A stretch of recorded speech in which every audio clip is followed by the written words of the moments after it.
I took the top of the Maybach. You're like, hey, I'm worried, I'm committed, I'm scared, but I want to do this with someone else. Hello, everyone. We just want to take a quick moment to share our story, our testimony. And you're probably wondering how we made this happen in less than 100 days and all the stories behind it. So we just want to take a few minutes to share that with you before we seal the deal. This has been a crazy ride. We've only known each other for about like 2 years or so. We get married within 2 years, you know, so that's not your normal standard story, but God is in the middle and God takes over. You know, certain things happen like that. So I just wanted to share that story with you guys 2 years. Sit back, relax, and enjoy the show. My mentor, Habib, that's the guy who practices Islam, who was training me to be a bride last year at my job.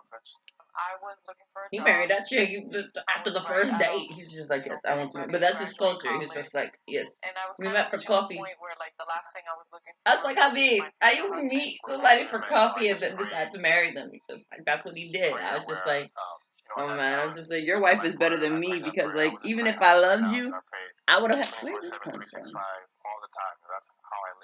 Even if I loved you, I would have hit a pause. I was like, we need a break. Break. So why you need a break? What a marry me. God help me, find someone who can serve one another. But most importantly, that we can serve you together. And you know how me and my friends act? Me and my friends have fallout all the time. We gonna be the same. Let me stop. We be having fallouts when I want space.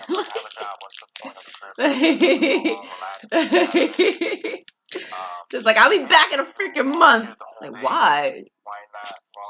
Fuck you. That's the only way you get. That's the only way you can get rid of motherfuckers. Fuck you. Bye. So I go. I randomly. Then y'all start missing each other. Just like, and so we were still friends. We were still friends. You have a friend that can endure the fact that we have to say goodbye to each other. Introduces me to Andres. Coincidentally, I had been looking at Andres's current employer, PCG, and so I put on my hustler mode on, and asked him questions and was like, "Oh, do you need a copy of my resume?" Or "Here's my business card." So I ended up giving him my business card, and kind of walked away from that and didn't think much of it. People that know me know that I like to help people out of the goodness of my heart, especially other Latinos. I want our people to salir adelante, to do great things, right? So that was my whole intention, was to help them with a job, which I did and everything like that. But things eventually we continued to talk, started talking on Facebook and all that stuff. One of the important parts of that little us getting to know one another was, out of the blue, she mentioned how she found this church, and she was like, "Wow, I've been trying to find a place where I feel comfortable and I can really feel, or I can see myself settling down and everything." I think it was something that I ended up at the church with my ex rather than the church with the Asian dude. Because when I came back in pause. When I came back to DC, I volunteered for program 1776, and that was a 3-day event where I hosted. And it was a great experience because I got mad contacts. They were just obsessed with me. The people who worked for the company were kind of upset because I was getting more attention. They're like, this bitch is here for 3 days. She don't really work for us. But she's like, shh, sorry, man. I got that hospitality. Like, I can connect with the stranger. I can, because it's part of my medical training. It's part of my, I need to get in here. Live. That is not really medical training. You do want a doctor that has a nice bedside manner. Are you okay? Do you like anything? Water, milk. Give me your ticket and walk that way. Ow. I took the top of the Maybach. Oh, I forgot I was wearing a bra.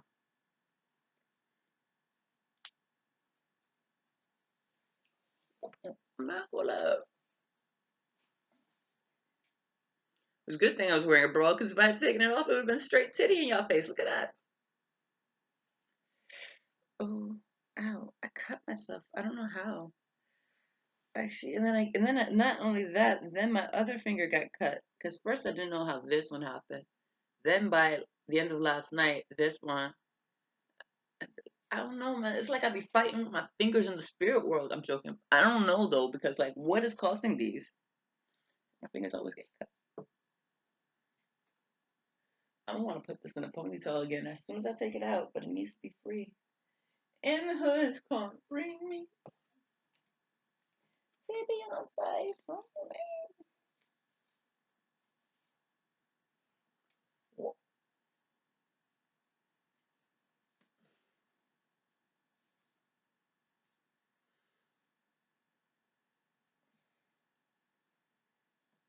earrings on. I want me to wear all my pieces. I don't know, man, because in the bra, it's like, we're just gonna, because my aunt, she had to call me. She actually sent me a text message. She doesn't feel like I'm presenting myself well on the camera.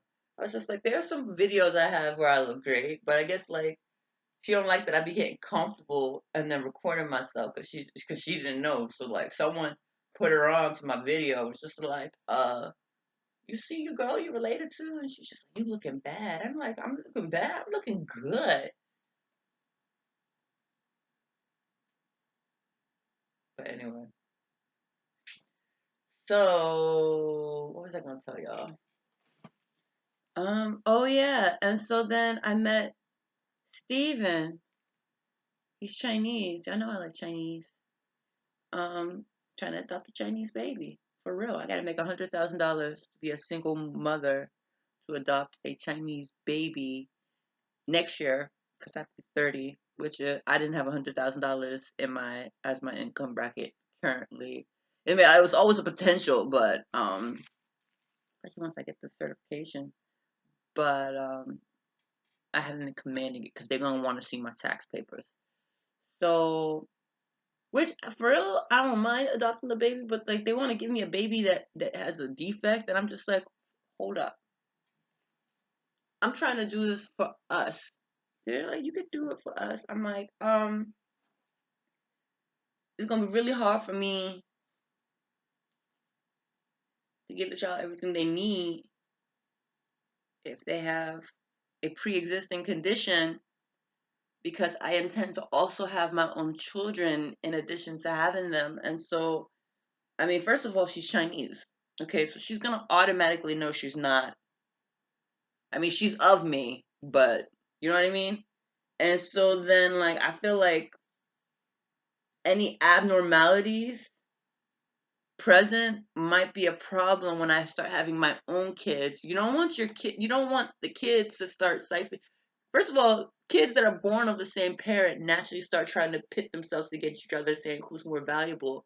Like, what type of scenario would I be running into if I adopted a child who has a pre-existing condition and then have children as well, with the intention of making them one collective family, cohesive family?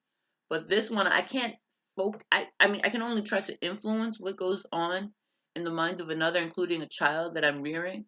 But I can't stop the thoughts that might potentially happen, which along of those threads are, am I valuable? Am I the same as my siblings?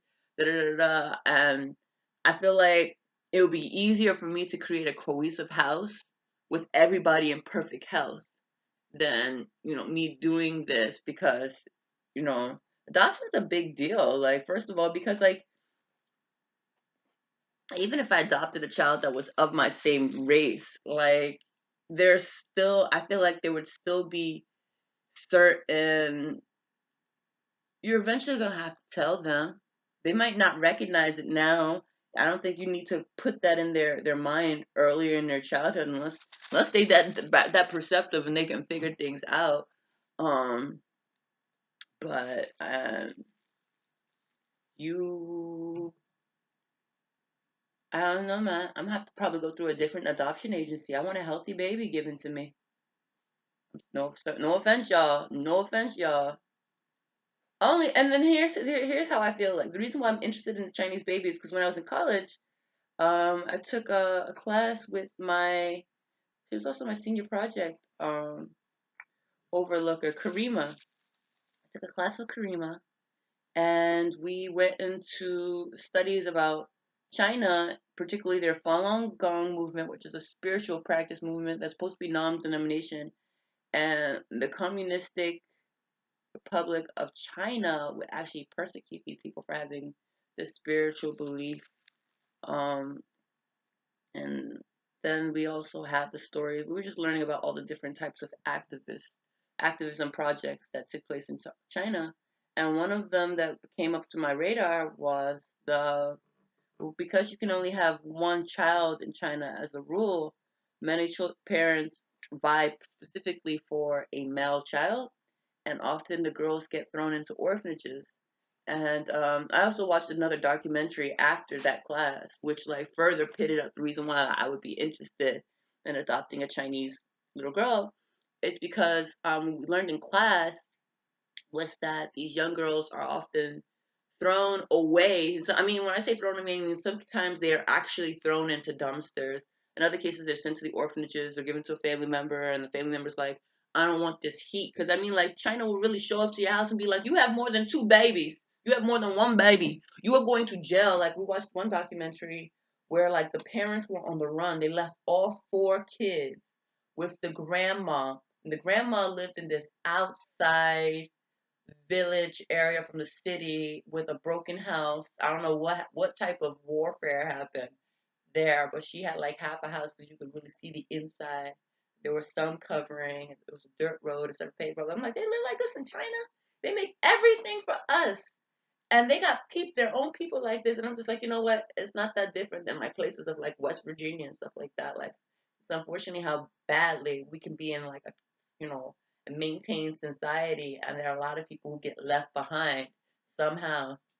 And I always say it's because of people's greed, because we always had a little bit more. We always had a little bit more, just to make sure people didn't have like that. Like, you know what I mean? Like, and I don't know how much better it's gonna get, because right now uh we have a republic in office currently that is set on demoralizing the people, breaking down certain infrastructures that were meant to protect American citizens, so that we can be Americans that are different than the rest of the world, because the rest of the world is doing exactly the same damn thing. They are pitting themselves against each other, looking out for themselves, and telling themselves that it was a fair advantage when you know damn well it's not a fair advantage if you sat down with your homeboy and girl and plotted how to make sure that y'all got over on this person.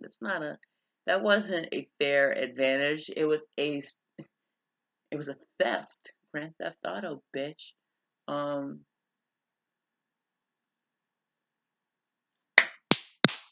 I didn't want to think that, because I didn't want to think about what would happen if someone stole something that belonged to me like that. Like, I'd be like, yo, send an immediate plague god to them. Like, don't touch my shit. Like, who are you? You try to steal from me, enter into my property. I'm telling God to hit your ass with a sniper vision, because, like, I didn't come here for you to be playing games with me. If I'm not playing games with you, don't play games with me. Sniper vision, Jesus. Sniper vision. Get that shit with the fucking beat that nigga. Anyway, what was I saying? Oh yeah, Chinese babies. And so then like they send the girls to the orphanages, and they get really poor treatment. Not all of them, obviously. Some people are going to be in the home that are going to take care of them, but it's not a guarantee. Like you watched a lot of the movies and read a lot of the books. But what happens in adoption agencies? I even knew, young girl, what happens when they put them in like the the midway house, where like they allow you to live with an adult figure that's supposed to be like, it keeps you from saying that you're living in a foster home, but you're really not fully taken in, and the person taking care of you gets a stipend. Um, I've seen a lot of children go into that, and I've seen that system manipulated where the person is taking the money and the child is not getting that kind of level of care that they need, especially in their development years. They're mentally, physically, spiritually developing. And so then these girls, they get to about the age of 18 where they're now adults, and they are sent immediately to the street. They have very few resources to start with. First of all, as an adult, you already know you need resources. And a lot of people who are adults, people don't really like to talk about this. It's kind of like a taboo subject, and people try to act like they were pulled up by their own feet. But a lot of us have received aid in order to transition into adults from our parents. I know a lot of people when I was living in New York who their parents subsidized them for either a month, some people for a year, and some people for even longer. Shit, I was working for this one 30-something-year-old woman who wanted to be a model. Um, she wasn't like high fashion quality. 35 is kind of old. You can be a model if you want. I mean, she had the money, to print out her photos, but that's because her family she was adopted too. She was adopted into a rich family. Girl, you got a jackpot. She didn't really appreciate it though. I guess, you still ran into like the issues of her issue was she ran into the social dynamics of living with other rich people. So like she was trying to keep up with her rich friends. Her rich friends had no character. Their character was so piss poor. So then she started suffering mental illnesses. That's why she needed me. I was supposed to be like an anxiety help aid, but I think I wasn't an ideal candidate to be her aide because she wanted to be a model, and she was like 5'7", and I'm a model and I'm 5'11", and I was younger. So like naturally she started to compare, and I was like, just because I'm working here for you doesn't mean I'm gonna let you steal from my destiny. Because what happened? We went to a Sephora in the city, and she was trying to buy makeup to cover her tattoo, and I was trying to give her advice because I work for Sephora and I have tattoos and I'm a model, so I know how to cover your tattoos. She didn't want to listen to me. Like, I got this. I know what I'm doing. I'm a professional model. And she kept giving the way she would speak, like she's like, you're not. And I was like, bitch, you're too old. You're too short. You're like the only one who's really gonna pull this supermodel thing off potentially is me. And here we went to Sephora. I didn't say all that, but it was just like one of the. It was. Who needs to say it? It's an unsaid fact. And so then what happens? Someone was just like they were helping her. One of the people was helping her. Another sales associate walks up to me, and she's just like, "Wow, you are definitely a model." And the bitch comes out of nowhere and just like, "No, she's not." And I'm like, "Bitch, before my friend gave me this job to look after you, I have a full portfolio that you just looked at back at the house, and you're messing with my casting opportunity. We're in the city, like they do Fashion Week, Mercedes-Benz Fashion Week down the street. Don't tell anyone that I'm not what I am because you want to be." And she's just like, "No, she's not the model. I am." And the bitch looked at her up and down and was just like, I was like, "Yeah, we can both see what the real." I was like, I can't believe this bitch tried to do that. I was like, I can't work for her. I was just like, the money that I'm getting is not worth the future that I would be giving up. Bye. I cannot be your servant. I am not your servant. Play these games with me. You the one that have the anxiety. You the one that need an aid. And that's not to say that's fucked up, but it's just like for real. Like, I'm not gonna let a sick individual.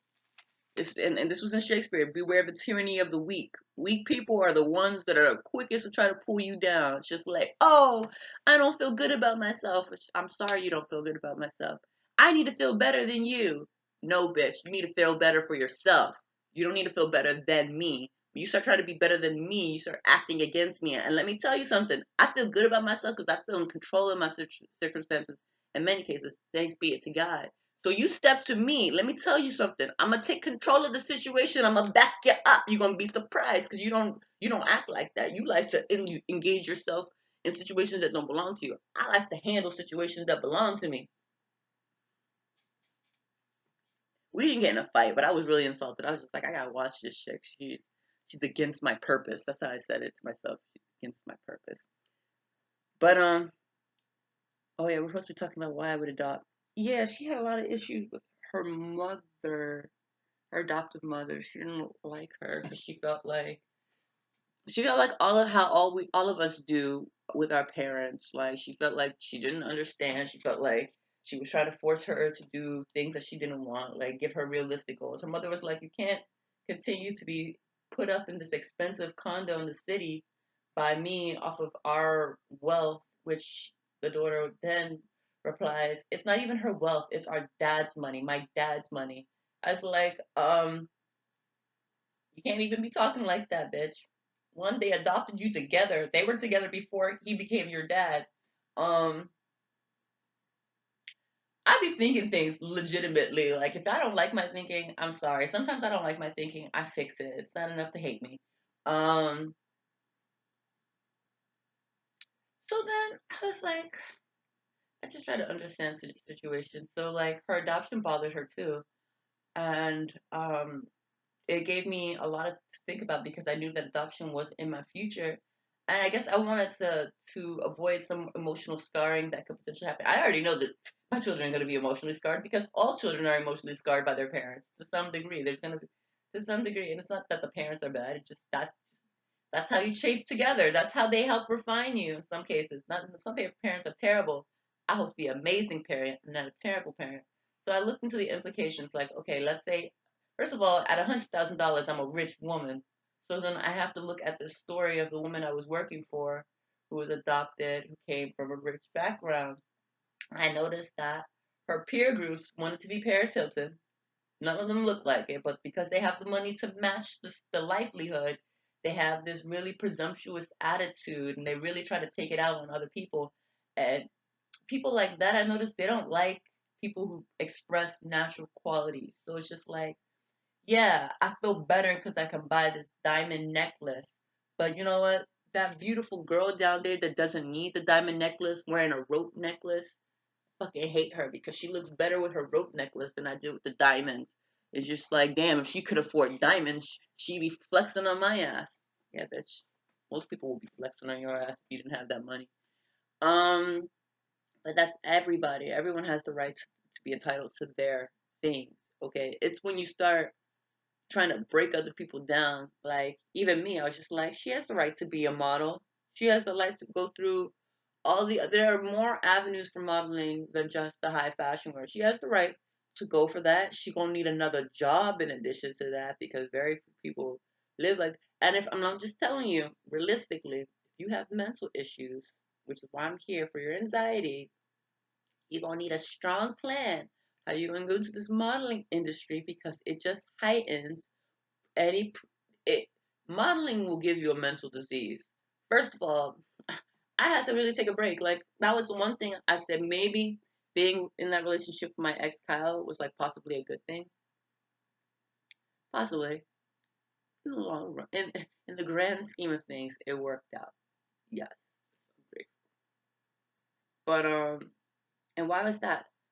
Yeah, because being a model has you looking at yourself in ways that like I mean some people are hard on themselves to begin with.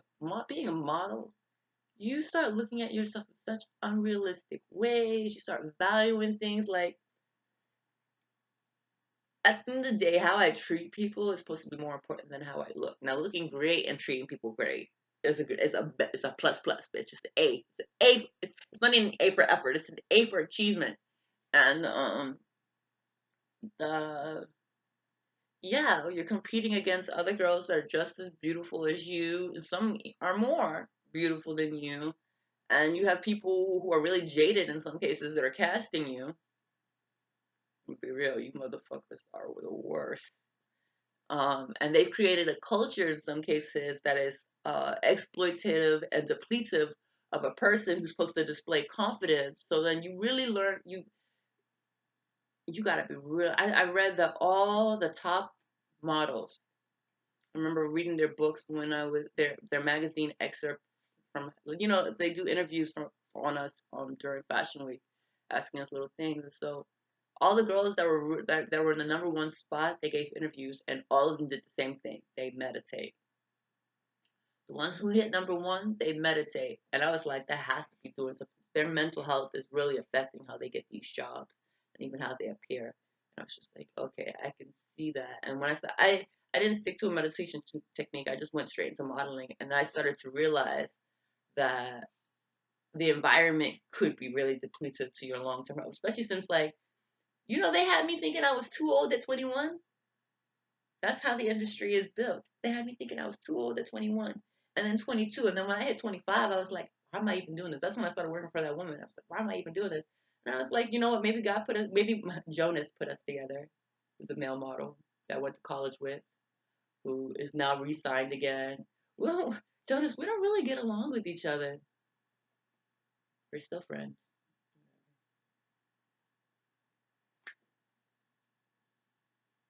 Me and Jonas took a class in college together. It was a career development class.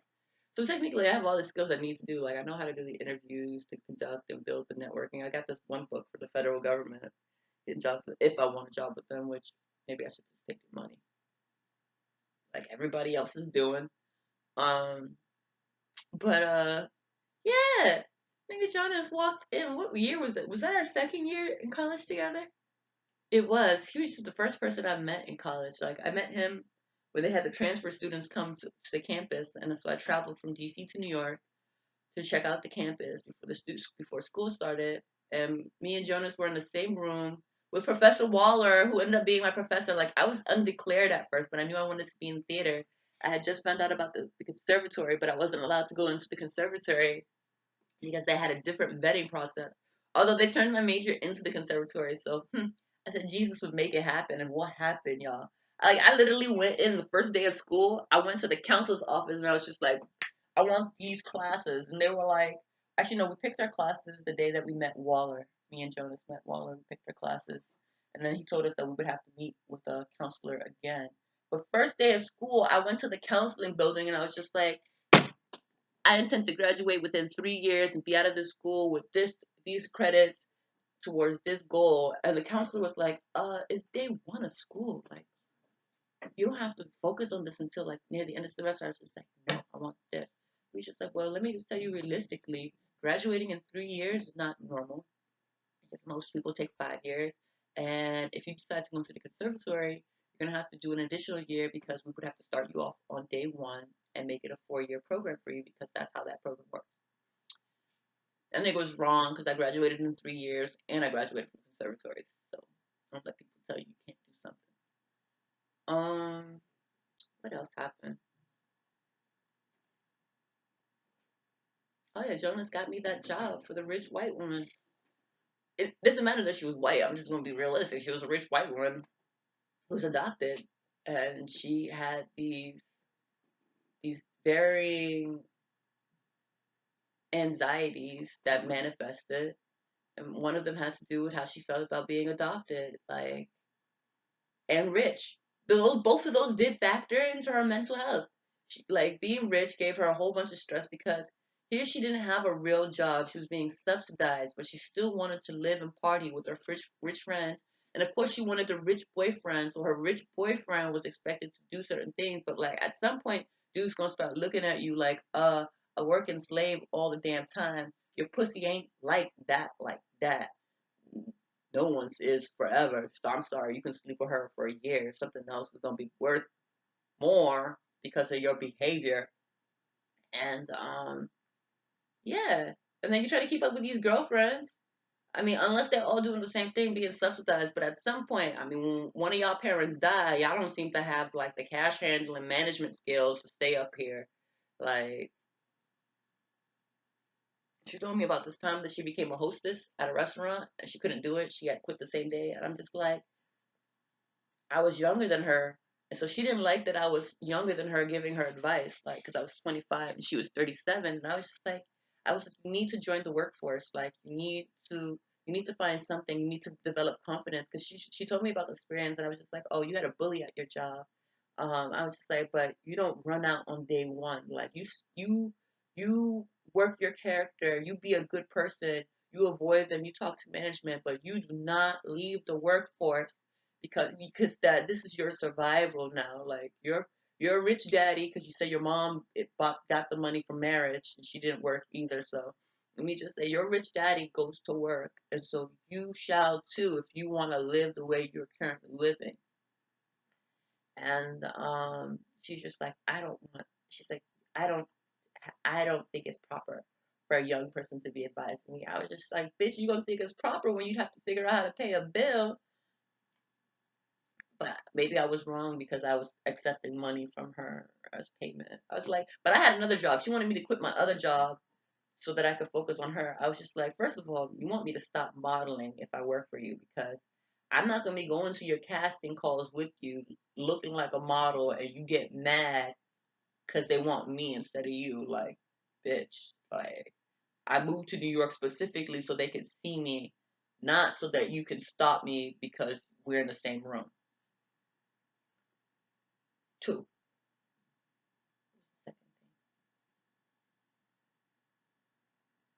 Two, my other job is paying money and I don't have to kiss no one's ass like the way I have to kiss you. I'm not skirting around nobody to make my money like this. I'm not a slave. I, I don't care what my title is. Jesus said, I am the head and not the tail. I will be victorious. I will trample all my enemies. A little adds up. I don't have to be making all of it at once. A little adds up, then a little adds up. I guarantee you, you had all the money. You got all the money. I make way less than you, but my lifestyle and my appearance is manifesting in a better way than yours. Even though you have more resources to your name, you buy more expensive than me. Excuse me, I said, Ashallah, my destiny. That's how I feel about people because people really do. People are sizing you up. I'm being sized up right now. Right now, that's for the bitches because you're the only reason you're here is trying to see whether ah.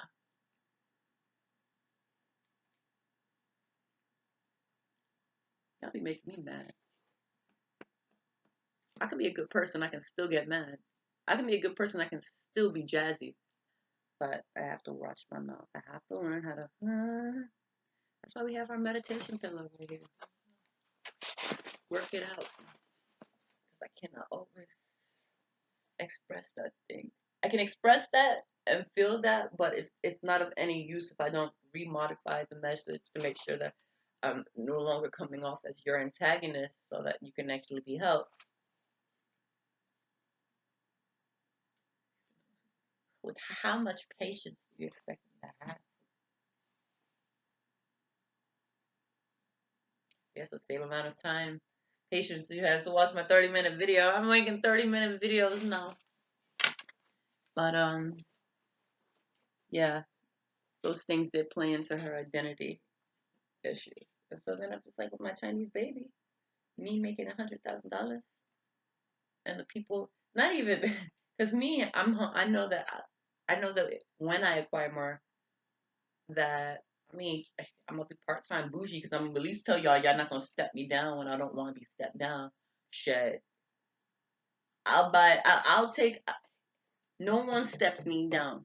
If I want to go to the dollar store, then I go to the dollar store. I buy from the dollar store.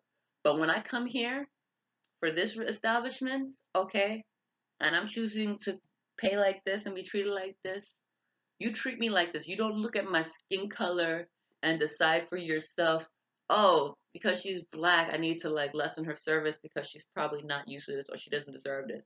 No, bitch. You gonna make sure I get everything. You're not gonna play these games with me.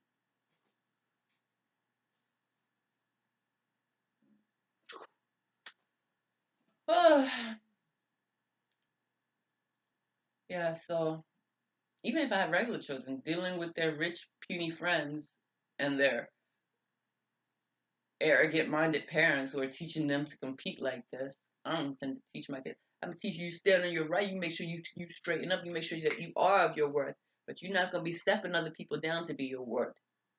Let them step themselves down. Let the differences be apparent. You don't have to make it apparent. You don't have to make it apparent. If you're better, you're better. But you don't treat people disdainfully because you treat them the same way. Because they're people who are, the only reason I'm teaching them like that is because they're people who don't have as much that will try to disdainfully treat you like that. They're people who have a higher esteem than what they are. And that's good to have a high esteem. I want my kids to have a high esteem, but I want them to actually be it. I don't want somebody who's down here esteeming themselves up here and then trashing people who are probably on a higher level or the same level as them. No, I want you to aspire. I want you to be that level. I want people to walk up to you and be like, you make me feel different. Of course you should feel different. This person has aspired for greatness and has made it. And you've been lollygagging thinking that you can play a social game to be it. My kids are better, but they're going to be nice to you. And actually, you're not that better. I'm gonna do, my mom used to do this with us. My mom was just like, y'all are some amazing kids. Yada, yada. She would tell us truthfully about each one of our qualities, and she would also tell us about our shortcomings too. Like, you could be working on this. My mom hates my outfits. I'm getting better with them, but for the most part, she's like, you were way more styled up when you were little. She's like, you don't even take advantage of your natural beauty the way other women would if they looked like you. And I was just like, thanks, mom, I guess. Um, but then when other people would come to praise us, my mom, she would not praise us in front of them. She would try to move the mark down. I was just like, damn, like, well, okay, so now you're letting us know that you expect us to do better than what we've been doing, not to get so high-minded. Cause it's like, here people are praising us for the same thing you were telling us at home. Now you saying we're not shit. If we're not shit, we gotta work harder.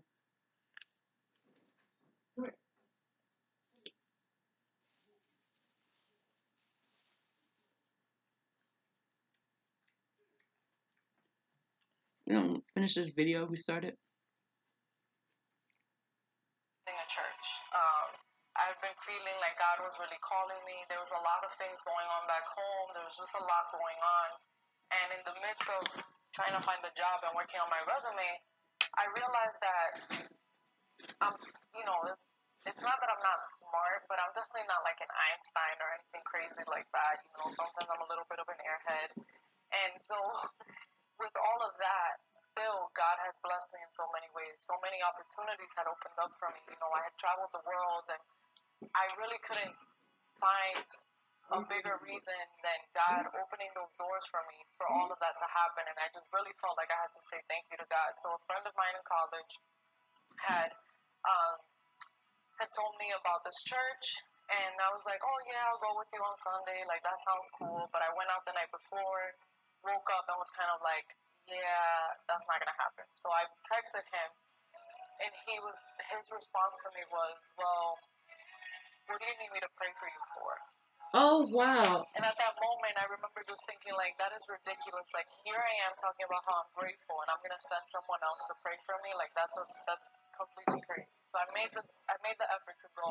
I come to Lion of Judah, and of course, I love it. It ended up being like the best experience in my entire life at a church. Like, I felt like I could be myself and all of that. Kind of, again, walked away from that, not thinking too much into it, but being like, okay, this is cool.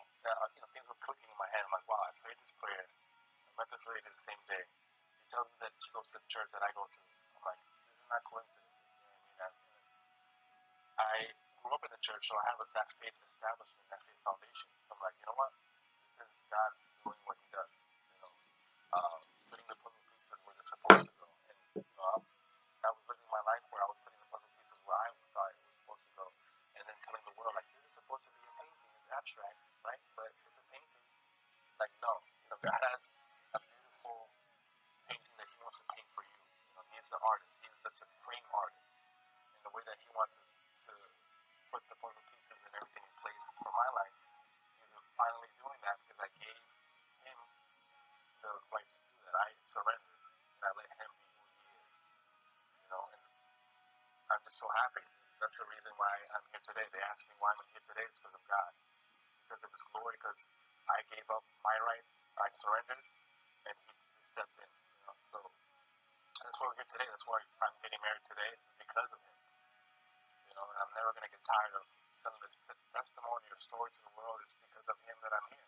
How did we decide we wanted to get married? So it's funny because maybe 3 weeks into knowing Andres and being, like, we were at church, and I always prayed to God when we started dating that if Andres wasn't for me, He should push him away, but if he was for me, to bring him closer. And I remember one day being at church and feeling like God told me that we were going to get married in 2 years. And I told Andres, and I got the same revelation, but me and this nigga can't get along. Then again, I was actually thinking about this. When I was still living in New York, I came down to visit him when I was visiting my family. And my mom knew that I was going to visit him. She was just like, oh, what are you getting so dressed up for? I'm like, I'm going to meet this guy. And it's so funny because, like, I knew this guy in high school. And I mentioned his name to my mom. And for some reason, she kept memorizing it. I'm just like, you don't memorize anyone else's name that I tell you that I've been involved with. She hated Kyle. She knew Kyle because I was there for 5 years. She was like, "Where's my daughter?" She's with this Kyle. That's how she would say it. That's why I say it like that. She's just like, "You're with that Kyle, Kyle." And I went to go on this date with him. Actually, you know what? A lot of different things happened that day that I went to go see that guy. Because one, he tried to cancel, but we still met. But on my way to the bus, because I wasn't living here, so I was traveling by the public transit. On the way to the bus, this guy randomly stops me and gives me a $2 bill. He gives me one $2 bill because he had to ask me a question about the time. And guess what? A year later, when I moved back to DC, I ran into the same guy. He lives right nearby me. He actually housed me when I was like running away from my stalker. We were like close friends because when I came back, maybe the summer when I came back, I was walking to the store and I saw him again. He was sitting on his porch and I was just like, "You're the guy who gave me $2." He's just like, "Yeah." I'm like, "You're the guy who gave me $2 when I was going on this date with this guy." I tried to get a $2 bill because he had pulled out a bunch of $2 bills. He's like, I like to get these. And I'm like, "Can I get one for my friend? He's sad right now. Like, he's not having a good day. He almost canceled. And I came all the way down from New York and I want to give him one too." And he's like, "I'm trying to holler at you. I'm not giving you no extra money for your guy friend." I was just like, "Oh." I was just like, "You sure he's having a bad day? And I don't want to give him mine." Like, and I ran back into that dude. But then when I met with that guy that day, the guy that I came to see, we went to this park and like randomly, I was like, "Pray with me." And like, I didn't know he was like a churchgoer or anything. Like, when me and him were interacting, we were interacting in the world. When I ended up in church with him, I was like, "This kid's a church boy? Really?" I was like, so that day that we prayed, the only time that we prayed together, I was like, that was like a real thing between him and me. I was like, "Damn, what the fuck happened?" And then I started feeling sad because I'm like, "Why don't me and him pray now?" Like, I always want to. And then, like, at least, well, sometimes I send him letters and tell him to pray for me. Well, me and him are having like a little fallout. That's bad. It's a fallout. We'll be back. And I be telling him to pray for me, but I'm just like, we should be praying together. The only time we pray together, by technicality, now is when we're in church together because the priest is doing it for us. See, nigga, we should just get married. We got a lot of problems, and I'm not happy with it. We're on a mission together. I think that's exciting. That brings real purpose to our lives. That we're not here to fulfill one another. We're here to fulfill God's mission that He has for us. You know. Which is why I said, "Help me with my business plan, boo." So much more. I think if he helps me with his business plan, my business plan, he might start to get distracted though. I don't know. I'm trying to develop the same skill that I'm acquiring him too. That's why I'm trying to get this project management so you can look into other projects without affecting your other ones. Nigga, I'm trying to make money 5 ways a year. You gotta work on 3 things at once. Instead of getting the side bitch, get on my side business. Both of them are expensive and a liability. Instead of ruining your family and your life, how about you come and get this bitch? Let's go get a burger business. Actually, that would be such a pain in the ass. How about we franchise it? Build it up, franchise it.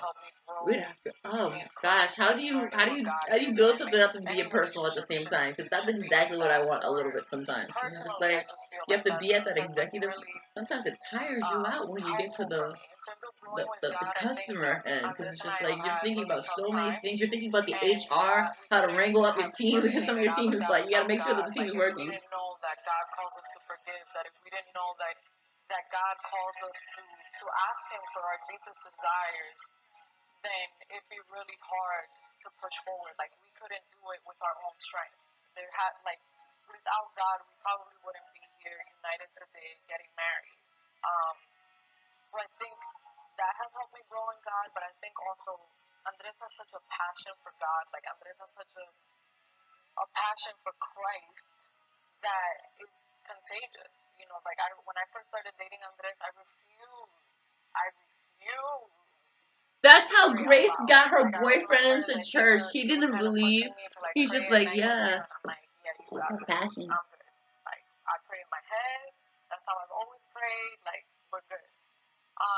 but Oh, you little praise by out little, I loud? I started pray in my seeing head too. That's how, what I have to work on. because I I get couldn't pray loud out loud and sometimes, the but same that's thing with only authority and God and moon all crisis of that, power. that if I did those things too, God could continue to work with me, continue to answer prayers. You know, like Andres and I prayed before we found our apartment, and we found our apartment in the least of likely places.